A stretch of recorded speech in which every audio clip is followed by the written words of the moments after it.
and welcome back to my channel.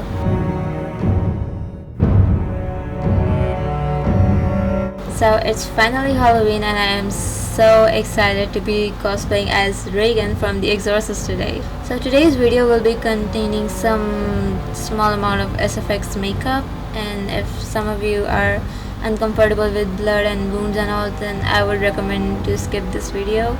Otherwise, if you're okay with it, then stay tuned and see what happens. Also, I was featured in one of Yay or Nay's video that released this Monday, which was about some hacks about SFX makeup.